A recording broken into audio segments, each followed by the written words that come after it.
আসসালামু আলাইকুম। শিজান এবং শেহজাদ ইউটিউব চ্যানেলে আপনাদের সবাইকে স্বাগতম। আজকে আপনাদের মাঝে আরেকটি নতুন রেসিপি নিয়ে এসেছি। সেটা হচ্ছে পটলের চোচা দিয়ে কীভাবে ভর্তা করতে হয়। এটা আপনারা একবার দেখলেই পারবেন। প্লিজ একটু দেখেন। তো প্রথমে পটলের চোচাগুলো সুন্দরভাবে ধুয়ে নিয়ে এগুলো রেডি করে নিতে হবে।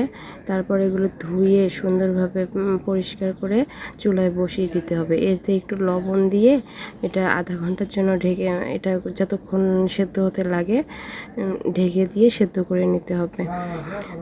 তো আমি এটা ঢেকে দিয়ে এখন একটু লবণ দিয়ে ঢেকে দেবো সেদ্ধ হওয়ার জন্য। তারপর এগুলো সেদ্ধ হয়ে গেলে সেদ্ধ হয়ে গেলে এখানে আমি একটু শুটকি, কাঁচামরিচ এগুলো সব কিছু এক জায়গায় দিয়ে তেল দিয়ে এটা মশমশা করে ভেজে নেব।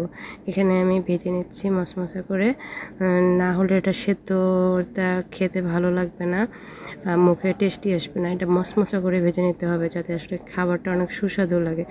মশমশা না করলে কিন্তু ভালো লাগবে না। তো আমি এটা মচমচা করে ভেজে নিলাম। চুলার আঁচটা বাড়িয়ে দিলাম যাতে তাড়াতাড়ি মচমচা হয়ে যাক। তারপর এটা আমি শিলপাটায় বেটে হাত দিয়ে সুন্দরভাবে ভর্তা করেছি। তো ধন্যবাদ আমার এই রেসিপিটি দেখার জন্য।